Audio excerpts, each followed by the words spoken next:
Hi my family, welcome to my channel. இன்னைக்கு என்ன video பார்க்க போறோம்னா ஹெர்பல் நியூட்ரிஷன் பற்றி தான் பார்க்க போகிறோம்.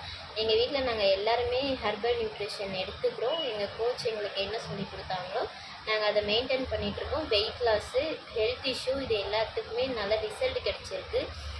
நீங்களும் அதை சாப்பிடுங்க. இதுதான் அது.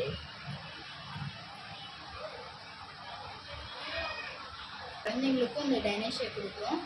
ஹெல்த் இஷ்யூ நல்லா இருக்குது. சளி, இருமல், காய்ச்சல் அந்த மாதிரி எந்த தொந்தரவே இல்லை. பரவாயில்ல, இது கொடுத்த பின்னாடி டைனோஷேக் மூளை வளர்ச்சி அதிகமாகும் அப்படின்னு சொல்லி எங்கள் கிளப்பில் வந்து சொன்னாங்க. அதனால் நாங்களும் மெயின்டைன் பண்ணுவோம். நாங்களும் இதை மெயின்டைன் பண்ணிகிட்ருக்கோம். நீங்களும் மெயின்டைன் பண்ணுங்கள். உங்களுக்கு இந்த வீடியோ உங்களுக்கு பிடிச்சிருந்தா எங்களுக்கு சப்போர்ட் பண்ணுங்கள். இனிமேட்டுக்கு நாங்கள் 2 பேர் தான் வீடியோ போடுவோம். லைக் பண்ணிக்கோங்க, ஷேர் பண்ணிக்கோங்க, சப்ஸ்கிரைப் பண்ணிக்கோங்க, பெல் ஐக்கன் கிளிக் பண்ணிக்கோங்க. Bye guys.